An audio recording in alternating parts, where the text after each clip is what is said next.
everyone. Welcome to today's webinar. Our title for this is Maximizing Lead Generation for Success with Outsourcing. My name is Jackie. My official title is Head of Success here at Lead Prosper, and I'm going to be our moderator for today's webinar. Generating high-quality leads is a challenge for businesses of all sizes. Many companies turn to outsourcing partners to streamline the process, increase efficiency, and improve those results. But how do you really choose that right partner? What are some common mistakes to avoid? And how can outsourcing maximize your lead generation efforts? We have an incredible panel of experts today who will help answer these questions and more. I'm going to start with some introductions. First off, we have Snyder. He's a serial entrepreneur who owns and operates the Colby Group and Ortu Ventures. He's most recently launched a performance marketing e-letter called Lead Gen Insider. And if you haven't subscribed to that, highly recommend to get some really great updates. Kurt first started outsourcing offshore 18 years ago, before there was ever Upwork, LinkedIn, or any of those other global hiring platforms. Since then, he's outsourced and traveled to 3 continents to meet the offshore teams working on his own business in person.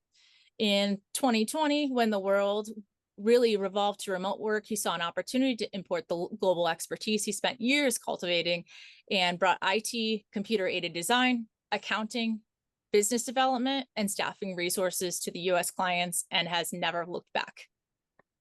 Next up, we have Andrew Chung. He is the founder and CEO of Teamwork and has spent most of his career in sales, marketing, and business development. He launched Teamwork just 2 years ago, and the company has rapidly grown to over 120 employees, supporting more than 80 clients in the lead generation industry. The inspiration for Teamwork stemmed from Andrew's own need for comprehensive support in operations, affiliate management, accounting, and day-to-day tasks essential for scaling a lead generation business. He really takes a particular pride in building a team in Argentina, which he actually is currently visiting his team, and focusing on individuals with intelligence and drive rather than priority industry experience, and developing them into a team with deep understanding of our marketing tools that especially their clients use daily. Teamwork operates as a fully remote company, and Andrew has cultivated a culture-centered program around delivering high quality work to clients all around the United States and beyond, maintaining affordability. Like I said, we have a ton of experience in this call, and I'm very excited to dive in to some of the questions that we have. We put a note in our chat, but if you have any questions, please feel free to put in those in the QA. And in the last 15 minutes, we'll be essentially answering any looming questions. Alternatively, if you're looking for the recording, this will be posted on our YouTube video channel 24 hours after this is recorded. Let's get started. So we'll kind of rotate in between the two of you, Andrew and Kurt. We'll start with this. For example, we've noticed our customers at Lead Prosper, when we launched our enterprise plan at Lead Prosper, there was quite a few customers migrating to that program in particular as they were struggling to build certain forms and funnels. To start, let's talk about why companies choose to outsource their lead generation efforts rather than keeping everything in-house. So I guess I'll start with the first question, which is going to go to Andrew. Why do businesses outsource lead generation instead of building internal teams? Sure. I mean, well, first of all, like the COVID kind of changed everything, right? Like prior to COVID, people didn't even know how to use Zoom or how to work together on a remote environment, and there was a notion that if you need to have everybody that works full time and do all the tasks that's necessary to run your business in lead generation, they still have to come into work. And that all changed after COVID. So and that was actually the reason I started to have my own team, and I've always had virtual assistant from like many parts of the world, and it just so happened that I ended up working with an individual in Argentina. And I think mainly the time difference made all the difference. The time zone. Like it's only like I'm in New York. I live in New York. And so it's only 1 hour ahead or 2 hours ahead, depending on the daylight saving time. And so the biggest thing obviously is affordability. Obviously, we're utilizing the global, economy and resource. And so when I left, I used to work at Visicua, and as a head of pay-per-call there, and I was there for almost 7 years. And then when I left to start my own business, it's like I have to bootstrap and I had to do a lot on my own. And so I wanted to leverage the talent from outside to save money. So. That's how it all started. In fact, I didn't even have a vision to start a company like this. It was just, I was just, using a team out of Argentina, and it just started to organically grow. And then next thing I know, they were literally running the business for me. They were running all the meetings. I didn't have to be in all the meetings, and they started to develop their own relationship with my publishers and advertisers. To the point where, and then they were very impressed with the quality of the work that they were doing, but also the kind of the relationship that they were on their own building. And so when that started to happen is when not only it's affordable, but also the quality is really there. So I think, I mean, obviously the big thing is the saving money, and also after COVID, even our industry changed a lot. So a lot of business owners and our industry are not necessarily always like I mean, they bring in very significant revenue, but when you look at the number of teams, it's not like they have 20, 30 employees. It's more like five or three. And so so it's very effective, in terms of like, the amount of dollars that you're earning as a company per head, right?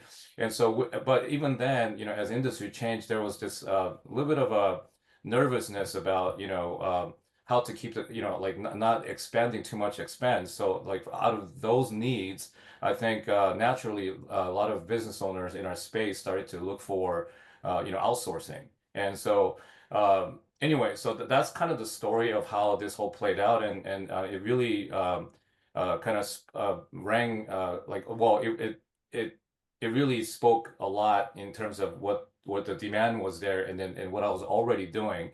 So from that organic process of them learning that I had a team in Argentina, they wanted to do the same. And so I was making intro, and then it kind of grew into a business. So Sounds like a lot of businesses, the reason why they leverage that lead generation is really just organic. Like it happens just because the need is there.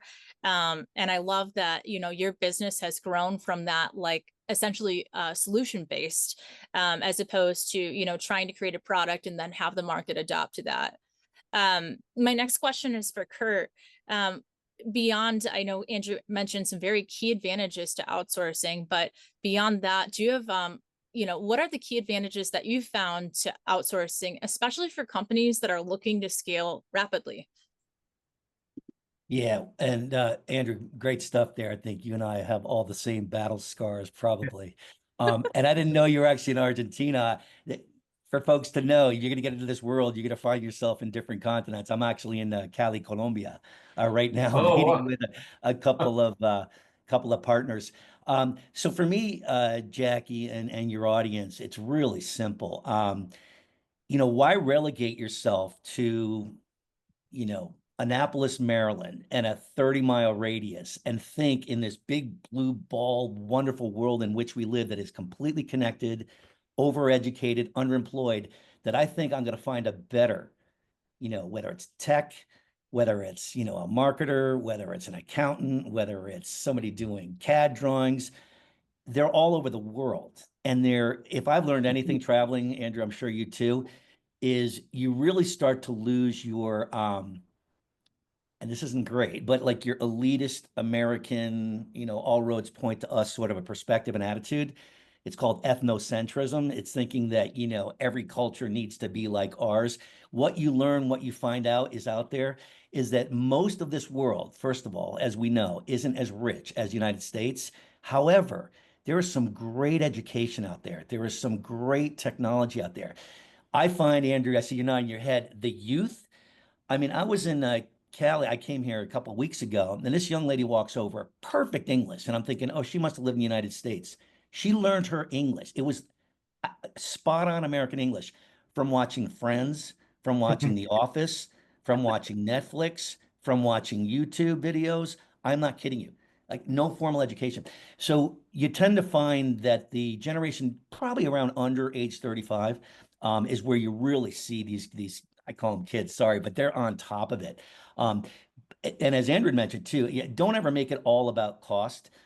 Yeah, let's be real. You're going to save a lot of money. Generally speaking, half to maybe a third of what you might otherwise invest in U.S. labor. And let's not, forget the fact too that, there's a lot of risk to hiring in-house at a company in the U.S. You got EEOC issues. You got all kinds of potential for, all kinds of lawsuits, this, that, whatever. And you need a million insurances, and there's a lot of, compliance with state and Fed regs. You got a nice outsourced 1099, and they're anywhere. So for me, and I don't necessarily talk about the whole journey of how it came about, but it's not dissimilar to what Andrew described, which is we started doing it for ourselves. Then other people said, how do you do that? Wait, you got guys in India, you have women in Ukraine, you got a team in, Latin America. I said, yeah. They go, how did you do that? I'm like, well, I did it because I went there. And that's the key.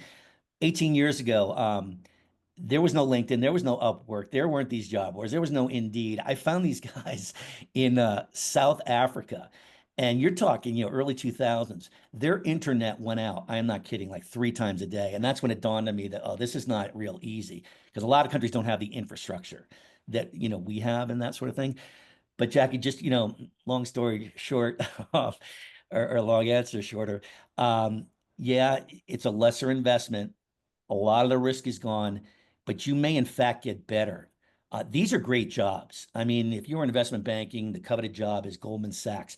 To work for a US based company from some of these Latin American poor countries, or for that matter, Eastern Europe, or, India, Pakistan, Manila, these are great jobs to have. So it's really kind of a win-win. And I've always tried to, Andrew, probably you too, not to ever be exploitative. Yeah, you can get somebody for $4 an hour, in Manila. But I'm like, you know what?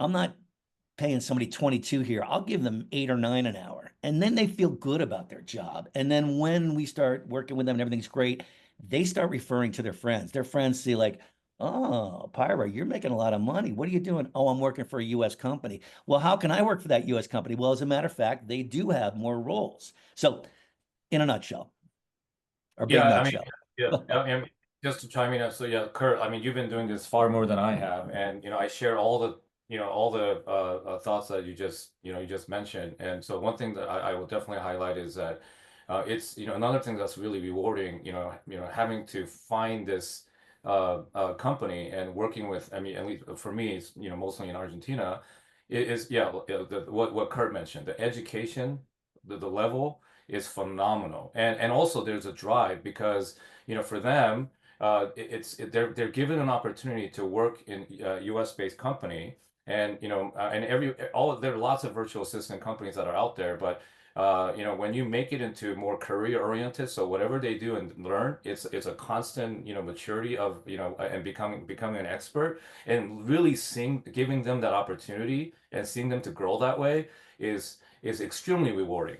And I'm sure Kurt, you've and then they themselves have direct relationship with my clients, and they grow together. It's just a beautiful thing. And so then you realize, the world is kind of small. Like, you create this like a playground where everyone kind of plays together, and it's no longer just like this tribal thing where you only do this with people in your town. Like and now we finally have all these like technology and infrastructure that allows us to do that. So it's a good timing to be able to have this kind of opportunity to work with people in all over the world, basically. So It sounds like really that the collaboration worldwide really accelerates a lot of the vision that companies may have when they work together, a lot of different mindsets coming together.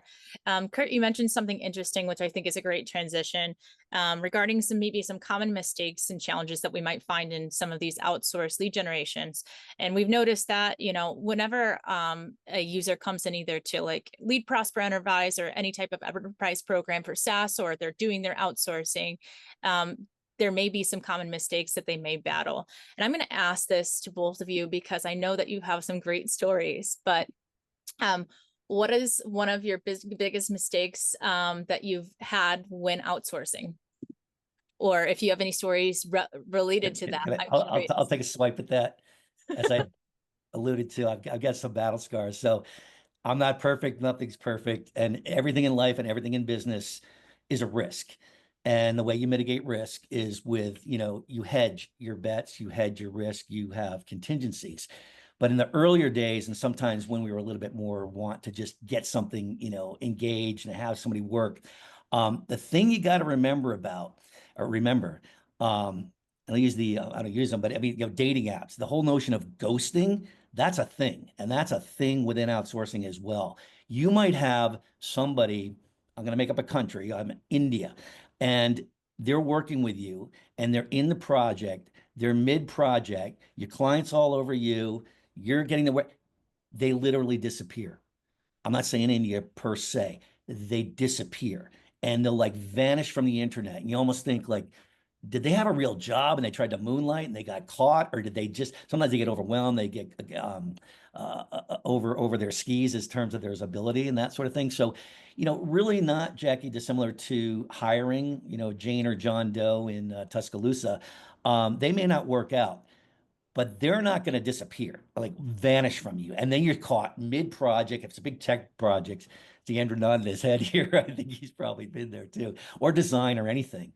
It can really leave you in the lurch, and it's not a good thing. And that's what you're getting paid for as a BPO, is for that not to happen. Like, hey, you vetted these guys. These are your people.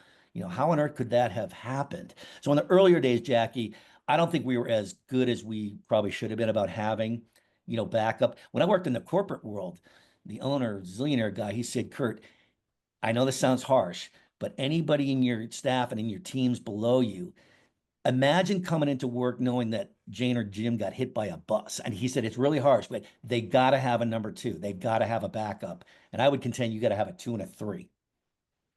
I love Yeah. that. I love that you've given practical solutions around how to combat some of the issues that you faced. Like I said, I'm going to ask a similar question to Andrew, because I know that you've been in the world, and it's great for the individuals on this platform to really learn from individuals who have been in the industry for longer, as opposed to, just starting fresh. Yeah. So, again, like, I mean, just kind of adding to what Kurt said, it's really about consistency, and really, I think even for anybody who wants to, I mean, this goes for even when you hire someone in even US, you really have to think long term, and you're investing into that individual or group or team that's going to get involved with you, because what I notice a lot, and I made this mistake too myself, where you just think, oh, I all of a sudden I have this overseas, prices less than US, and they're gonna get all these things done for me. It's like sometimes I notice, and I've done this in my earlier days too, where they're gonna solve all my problem. And so a lot of times what we do in the beginning when we onboard a customer is just setting the right expectation, because we may know how to use whatever lead tracking or call tracking, or even affiliate management, whatever we offer.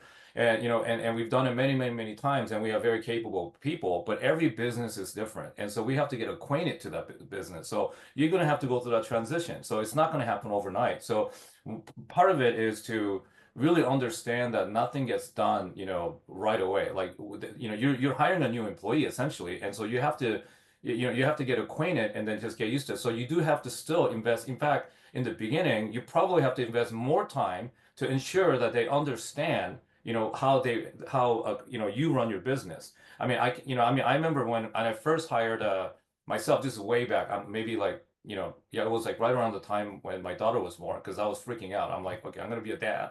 I have so many things. I'm gonna have to figure out a way to delegate. So I read that the Tim Ferriss 4-hour week book, and I'm like, okay, I'm gonna go find a virtual assistant, and I hired my first one, and I thought, do this, do this, do this. And, and while I'm sleeping, like I get up in the morning thinking that it's all going to get done magically. And of course, I didn't, articulate in a very detailed way of like how I wanted that report done or things like that. So everything was done completely wrong. And so I got all emotional saying, this is all messed up. Like, how could you not understand?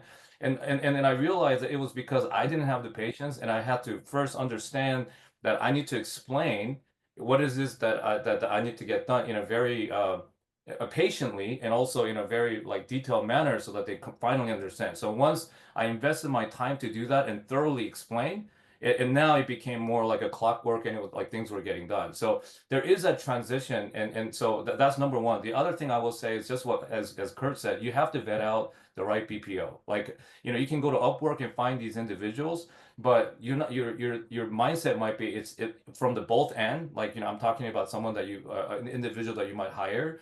Or on your end, you're thinking like temporary solution, not for the long haul. In order for this to really work, you have to really invest in that individual. So and so you also have to vet out for the right company that will provide the value, which is the consistency, or like a backup plan. Like, what happens if someone gets hit by a car, like, or any kind of personal issues. I mean, but you still have to run your business. So how do you accommodate that, right? In some ways, I think that our business of providing outsourcing is better off, in terms of providing that backup plan, because we also have a backup plan. Because if you hire an individual in US based, if they go on vacation, you're gonna have to figure that out. Someone needs to pick up that slack. But as Kurt mentioned, it's very important to provide that backup, and we can provide that. And because the solution is more affordable, we have a way of doing that. So and there are a lot of benefits, over hiring like someone over at US. To accommodate all of these things, so to provide that consistency if you work with the right BPO.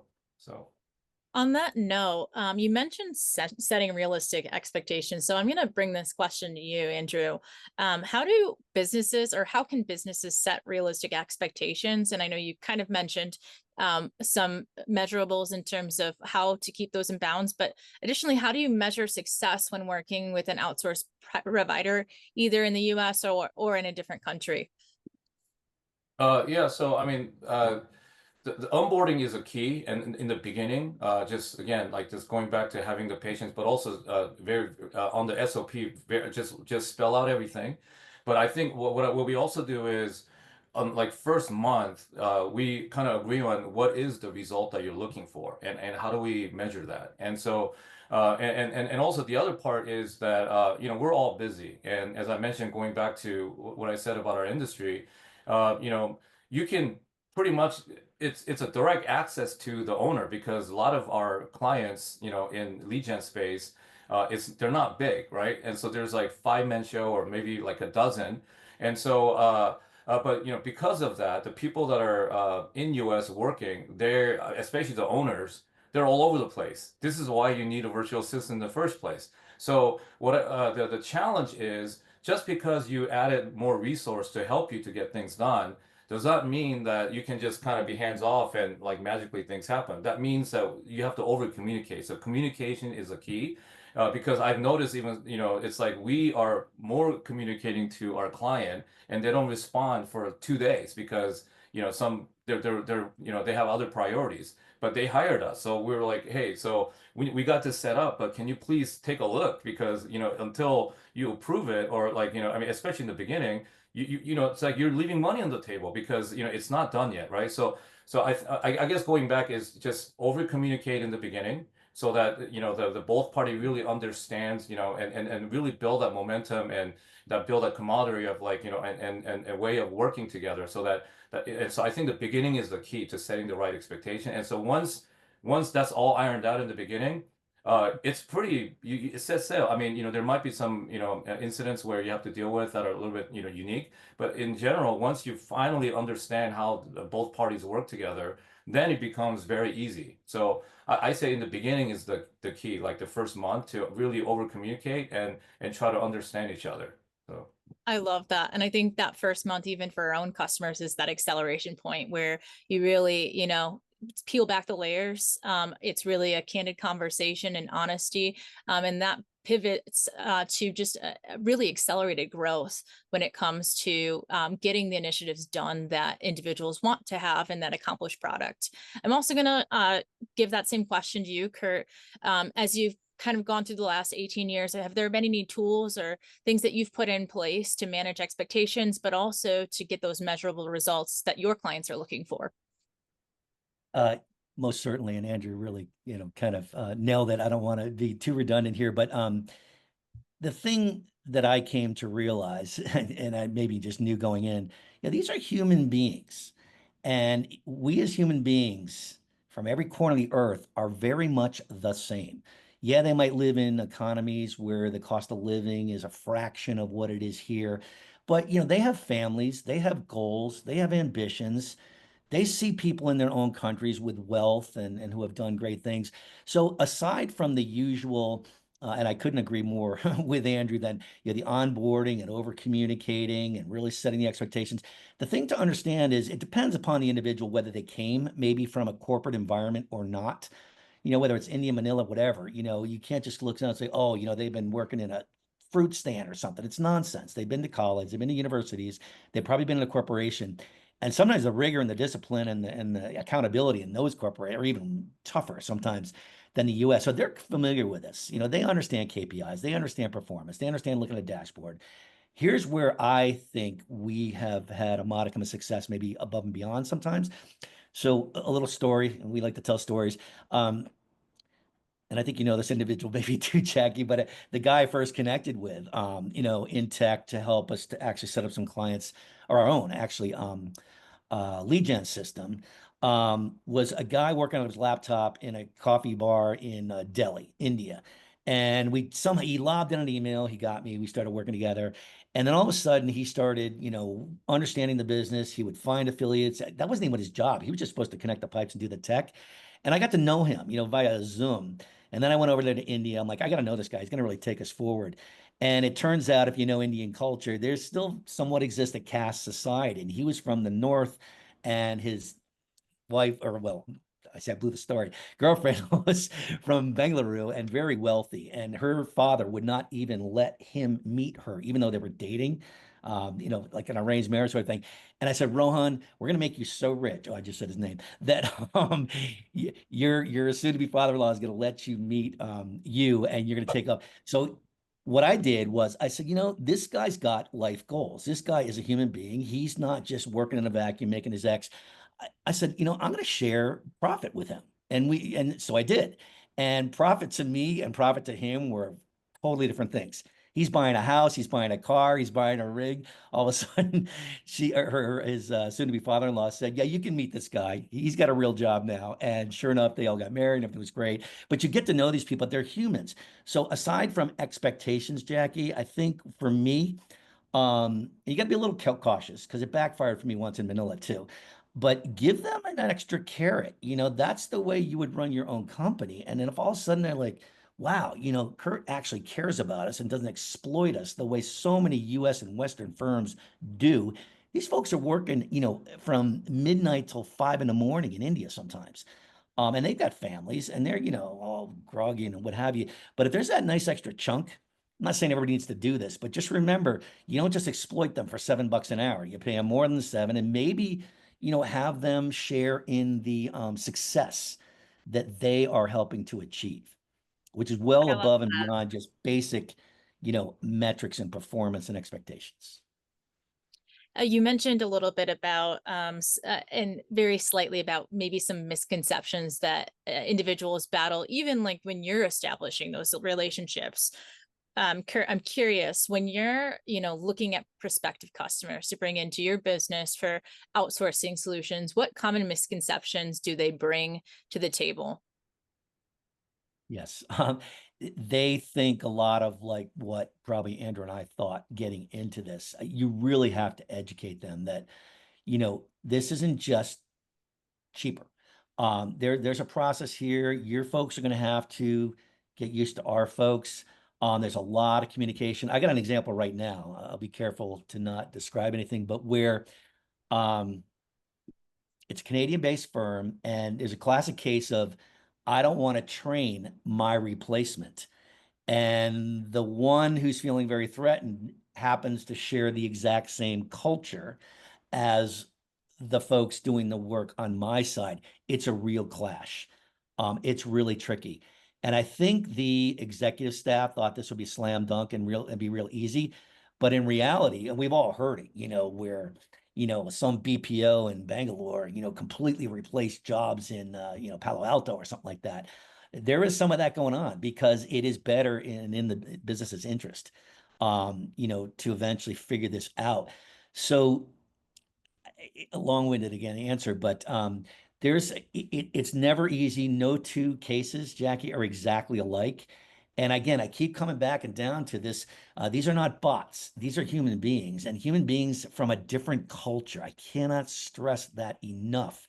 That, Argentinians and Colombians and Hondureños and whatever, they look at the world and they look at money and they look at business quite differently. And that's a part of the challenge. And that's why sometimes these things do backfire, because you hire somebody in, I don't know, maybe Estonia or something, nothing about Estonian culture, politics, or whatever. We had people in Kyiv the day we had 3 women doing biz dev for us, and February, whatever, 22 came around, and they're literally WhatsApping to my group from their buildings in Kyiv, bombs coming in. So it's a little crazy. Nothing's just black and white, straightforward and clear. It takes a lot of work. And that's why a lot of people, I think, are not successful. Sounds like Andrew's doing the work, boots on the ground. You got to get to know these people. If you can get there, meet with them, then you can, explain to your new customer, hey, look, I've been to India. I've been to their weddings. I've been to Manila. I've been to Ukraine. I've been here. I know these people. They're not going to flake out on you. And I know what drives them, and I know what motivates them, and I know who's the better fit for you versus somebody else. It's the soft side of the whole thing, Jackie. And that's a bigger question that I think anybody on this webinar might have is, picking the right outsourcing partner, because there's a ton of options. We've mentioned Upwork, we've mentioned obviously the 2 companies on this call, but there are a lot of different options that individuals explore and maybe not have success with. And my question to Andrew is, how do you select an outsourcing partnership and determine if it's a good fit before getting down the line and realizing you've kind of burned a lot of money and it's not really a good fit? Yeah. So, I mean, from like in terms of finding a good fit, it's just like any hiring, right? Like you have to do your due diligence and also know exactly, well, do your best to, for yourself to understand what is it that you're looking for, for a team or an individual, and not only just the actual work, but even maybe the company has their own culture, and actually that's the word, the culture. I mean, and let me just say this, like listening to Kurt, I mean, I found my second passion in life. Actually, my first passion was I was a musician, and then I need to figure out how to make money, so I got into sales. But and what I'm hearing from Kurt, like, and I'm sure he's got many stories, it's humbling and it's amazing to get to know these cultures. Like for me, it's Argentina. Argentina has now become like I'm Korean. So other than being in America, like now like Korea is obviously a familiar culture to me, but I visited Argentina so many times now that it also became like my home. And then you get to learn the people in it. And it's so humbling because it really just opens your eyes and how people live and how they think. And so there is a culture clash, even with my team and sometimes my clients. But the beautiful thing is though is if they work together, it's amazing. Like other than you're running your business and you want to get your revenue up and like close that other client deal, blah blah blah. But it's amazing to be able to be a facilitator to have team in Argentina and then clients in US, and they start to have relationship on their own, and they really share thoughts and experiences, like I mean and obviously I mean it's unfortunate what's going on in Ukraine, so the WhatsApp with like the bombs falling, but there's also like my team that's sharing their family, like what they ate, and they keep talking about you got to come to Argentina because we have the best steak. I mean those things are what makes it so rewarding, on top of whatever the benefit in the economic side of things, right? So I guess I mean in terms of vetting the right outsourcing resource is also you have to factor in the culture part of it, like understanding what is the culture that you like to have in your company, and then the outsourcing party. I mean it's a little bit more challenging because it's a different country, so then you have to have also factor that part of it in because it does play a big role, bigger than you think, because and because you communicate all the time and it's all mostly remote. So there's a lot of these nuances that you might not get. And, I don't know how many times I even got angry, because I saw a Slack message and I totally misinterpreted what they meant because we live in a different culture. So those type of like just kind of invisible things, also you have to factor that in. I think that's really, really important, so. Sounds like so culture fit is a bigger one, making sure that it can fit. In terms of really prospecting, I imagine that really doing some research on the outsourcing company might also come into play with making sure that's the right fit. Kurt, can you elaborate if there's any like parameters that you like when someone is looking for a particular outsourcing company that they should really, make sure that they're checking their boxes to make sure it's the right fit? Yeah, and it's probably the same as you would do, if you were going to hire an ad agency or any other kind of a vendor. The one question we always get is, have you sourced this specific type of work before? And no entrepreneur wants to hear that when they know they can do it, but they haven't done it. And that's the key question. Otherwise, it's going to come down to our personal relationship. And we get this computer aided drawing, huge opportunity client right now. But it so happens the CEO and I go back, 15 years. He goes, Kurt, I'm just going to trust you on this one. Make it work because I know you haven't done this before.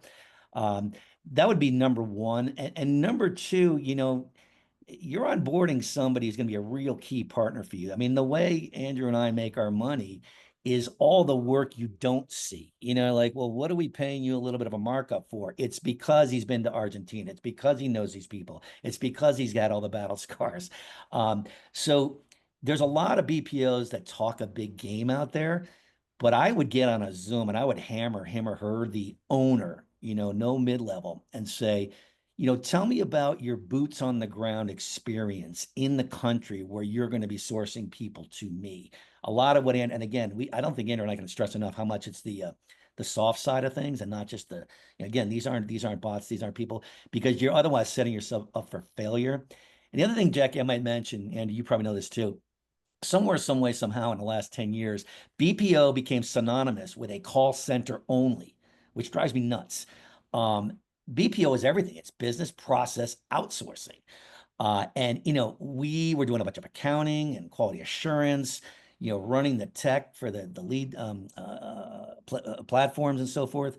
And then there's, call center piece, but there's really nothing that a BPO cannot do for you. We got somebody right now looking for a team of AI voice tech software engineers. That is a hard thing to find because all the best ones are getting paid $400,000 and working in Palo Alto. It's not an easy thing to find globally. So again, I think that the common thread and the theme here for what I'm responding to is that, this is really the same as everything else you would do. It's the people. And if you're hiring Andrew, if you're hiring me, you're hiring me, you're hiring Andrew. Like, do these guys really know their people?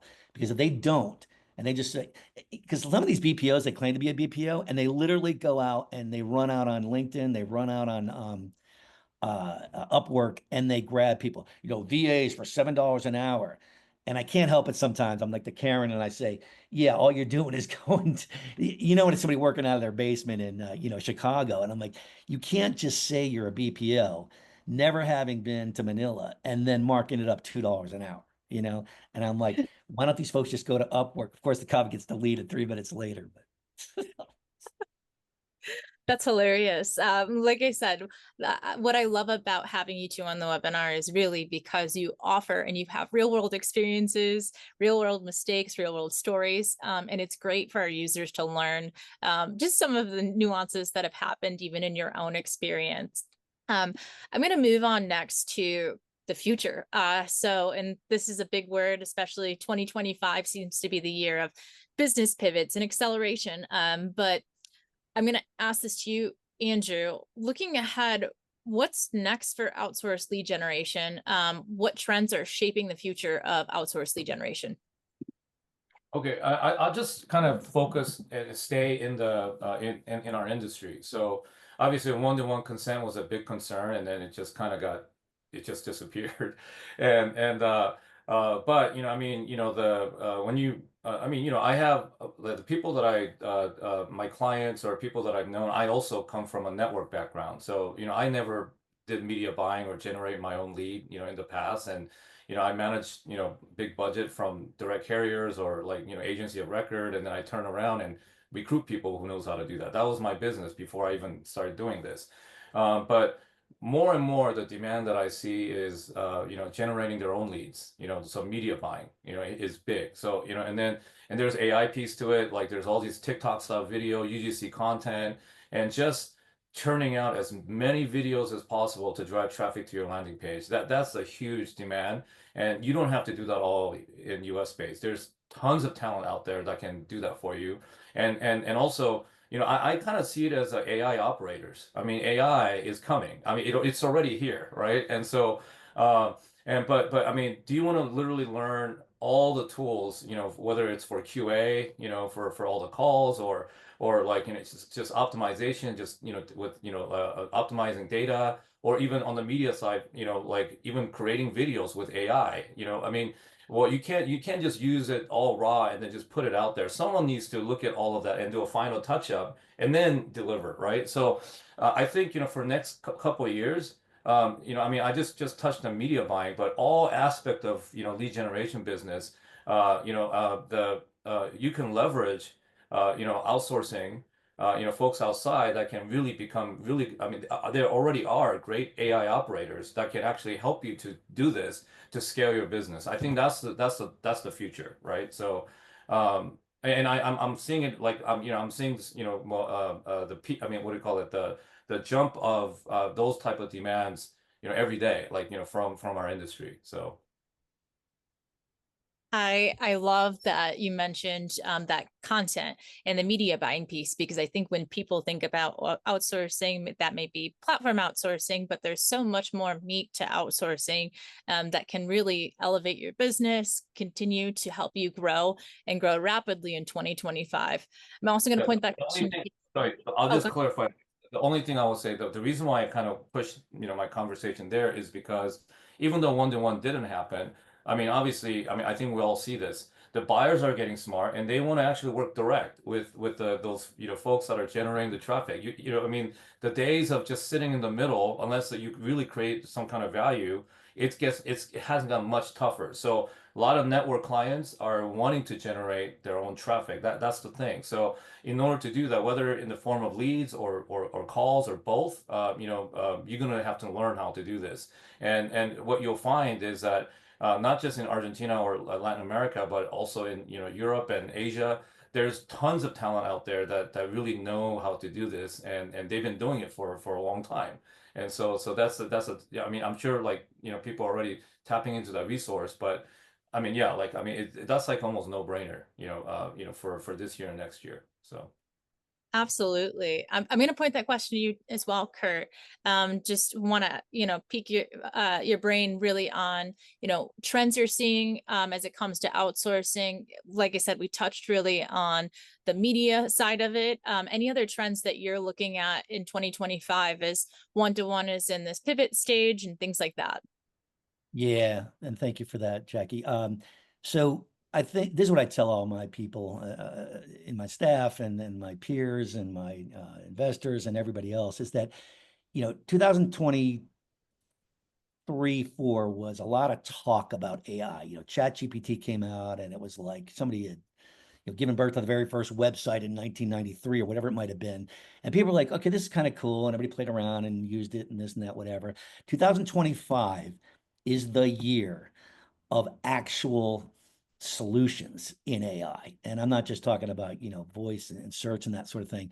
Any and all roads seem to be pointing now to AI. And I just have two real simple examples and keeping it within the world of lead generation. And Andrew, you nailed it. I mean, nobody wants to buy a third-party lead anymore because there's just too much risk to it. Nobody knows where that thing was actually created and did a bot fill it out. You don't know that on your own site, but there's less chance of that. So all the money Andrew probably made at VisiQual we used to make just connecting network pipes. Those days are since gone, so we've had to reinvent. But Jackie, here's an example. Roofing, not the most glamorous of all lead gen worlds, but it's evergreen, it's sustainable, and it's all year round. It's not like Medicare, it's not like health.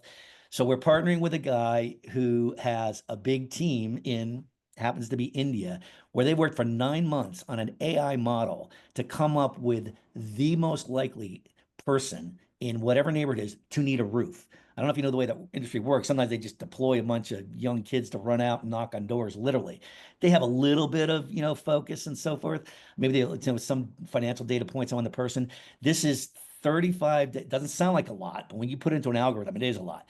35 data points about the house itself and the neighborhood and who's had a roof and who hasn't and what's the weather condition, Google images actually of the houses, the roofs and everything else, combined with, Jackie Akey credit score, financial background, homes, debt, credit, this, is she and does she have a proclivity to probably want to buy a roof from us?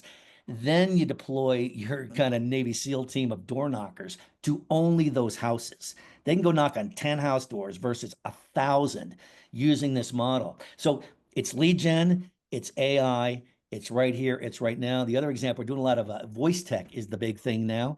A lot of, I hate to say it, especially since I love these people in these BPOs and call centers, some of that work's going to get, pretty much wiped out. Some of the upfront dirty work of getting somebody two-way close, humans will always be there. Humans are the ones that are going to run the AI.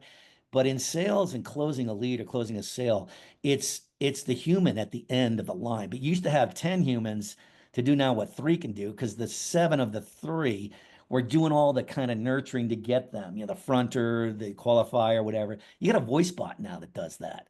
So we got another case too where we've got a client, this is for my own business, but again, it's us outsourcing, where it's this relatively small, humble, guy with a great website. He covers all New England for annuities of all things, and we're like, we got to give this guy a real edge. And so I get my guy in India, the guy's a rocket scientist. He's taking all these content tools and re-uploading them and just blowing out traditional, Google SEO, because we're going to, bring him way up to the top when he's competing against some big, big annuity type companies. It hasn't happened just yet, but my point, I think Andrew's point too, is that there is incredible talent around the world. It's not necessarily in the United States. It's not your backyard.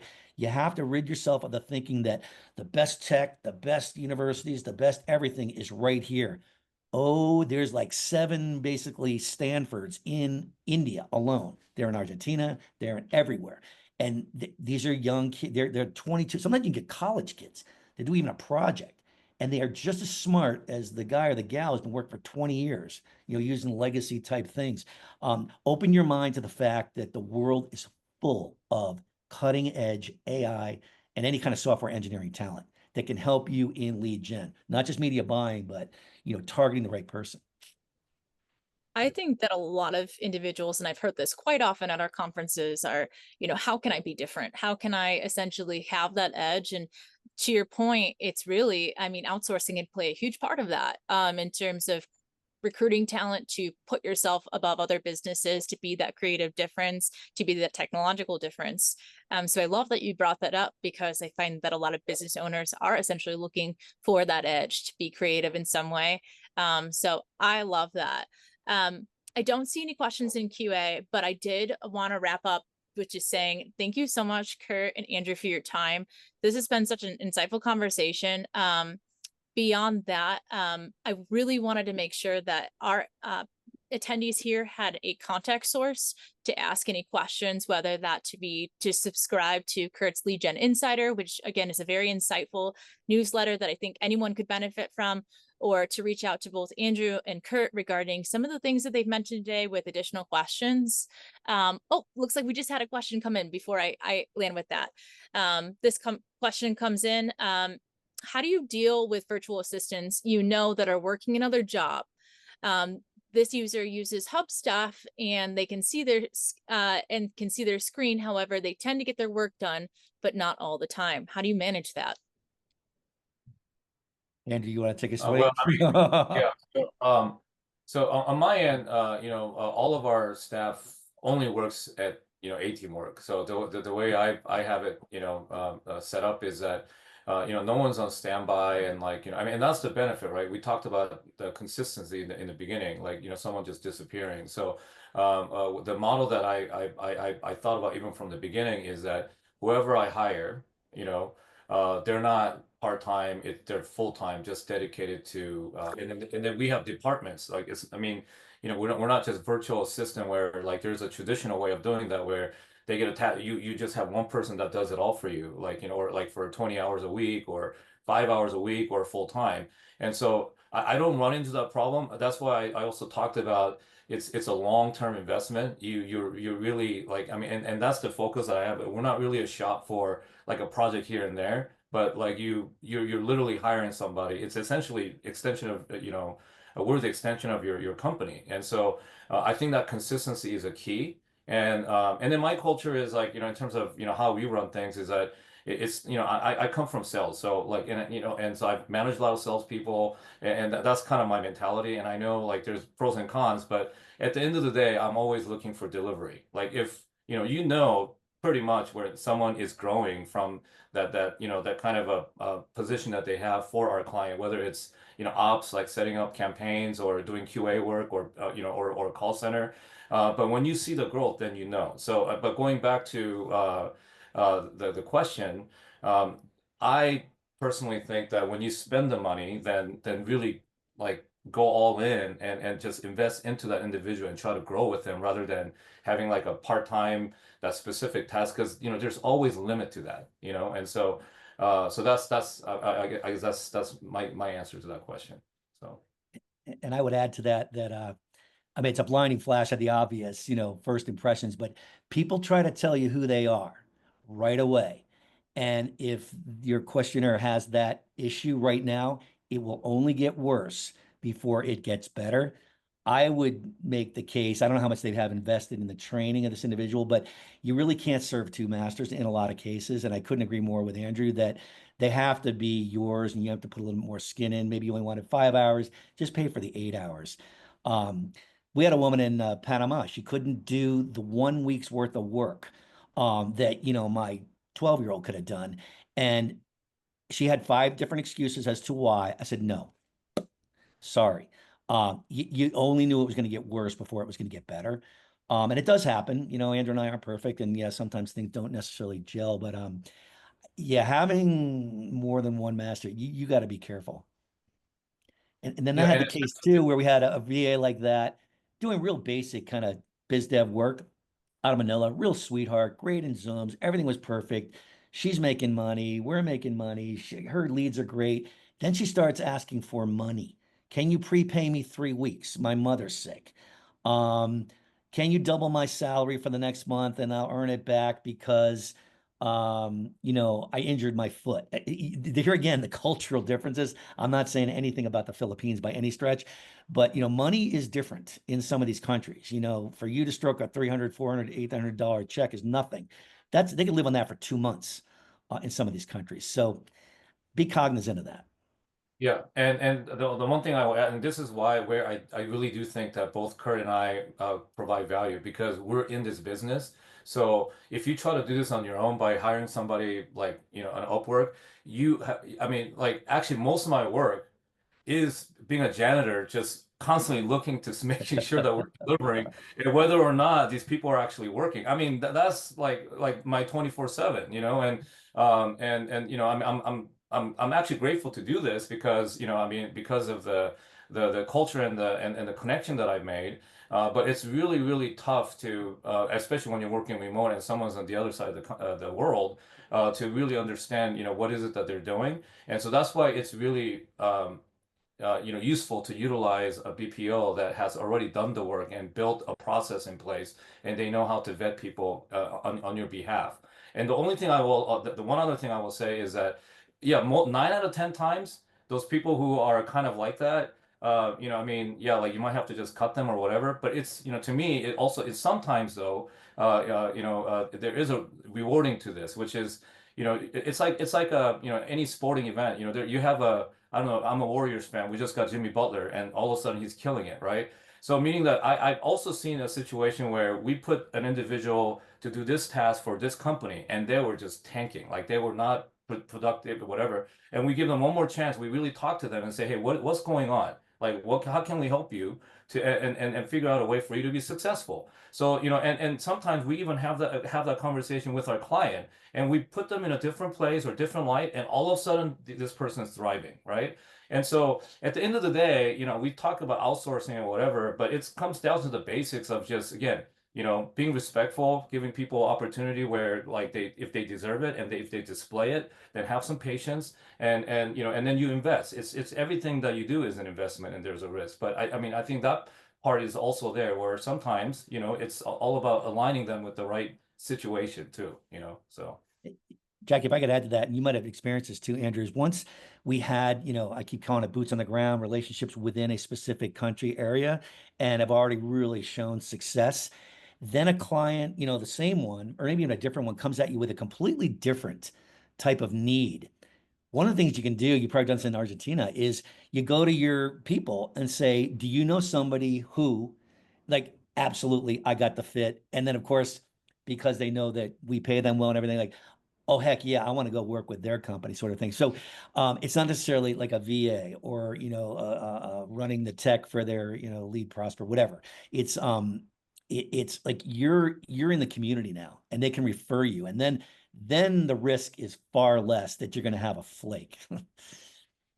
I love all Yeah, this commentary. We do have a second question that I want to make sure before we close that we answer, and it kind of goes along with that.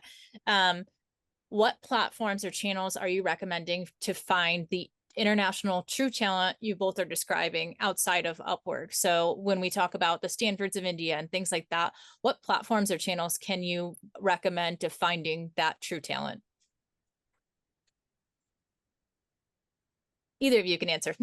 I was going to say. And do you want to reveal your You secret can start sauce of being a janitor and doing all the hard work? Well, well, I've only been doing this for 2 years, and I know what works for me. It's my personal story is everything I have, and it's exactly what Kurt said. I started with one individual, and then that became two, three, five, and then it was all through word of mouth in the beginning. Now we do have a HR department that, you know, what they do constantly is recruiting, and so there are many ways to do that, right? Like, you know, once you have a base in that country, then they know where to go find, you know, obviously, you know, speaking English is a prerequisite. And so they know how to kind of expand out. So that's been my strategy. But I mean, in general though, like, you know, whatever, like, I mean, you can self-test and, you know, try a lot of different individuals, you know, on a temporary basis. And then if you like that person, then maybe there's a way to find it permanent or just work with us, you know. Well, we've already done this for you, and you know, and we have great value, so that's another option too, you know. So you know, so I mean, but one thing I do want to say is that, you know, I think, you know, both Kurt, I'm certainly aware of the Colby Group, and then you know, I think within the context of our lead gen space, it's a small space, you know. So reputation is everything. So when I put someone on the line, you know, like, you know, for that client, it's, you know, I mean, like what Kurt said, they're hiring me, even though I'm not the one that's actually doing the work. So just imagine, you know, how important it is for us to deliver, because reputation is everything in our industry. So anyway. Jackie, if I could take just a quick swing. Yeah. We hired a VA, one of the best ones ever. I don't know where she ever came from. Another one of these ones, she was like 28 years old, spoke perfect English. I said, where in the United States are you from? She goes, I'm from Macedonia. I'm like, you cannot be from Macedonia. She was so good. And then we needed another VA. We found, and we did all the dirty work actually on, you know, both LinkedIn and Upwork. And I made her, the Queen VA, interview like 30 VAs to weed out what we knew was a lot of the kind of fringe stuff. So it's kind of ironic that a VA was hiring the VA based, but it's a lot of work, you know, no differently than talent acquisition anywhere. You got to, you know the red flag. So it's not easy, but that's why you pay Andrew to do it. Absolutely. Both of you too. Again, thank you so much for your time. I wanted to post some resources in here again, because ultimately these two individuals are super knowledgeable. So if you have any questions about Lead Prosper Enterprise support, I know we talked a little bit about that or mentioned briefings of it. If you have any questions about teamwork outsourcing or Colby Group outsourcing, I put the emails in the chat, and especially again, Lead Gen Insider is a fantastic newsletter. Kurt is doing a great job with that. So definitely reach out to him if you want to subscribe to that. But again, thank you so much for your time. Like I said, I can't thank you enough, because this has been an invaluable session, and we can't wait to share this recording with our users and use it to really have some solid growth in 2025. Thank you. Thank you for having us, Jackie. Have a fantastic rest of your day. You've all been a great audience. Okay, take care. Bye, guys. Bye-bye.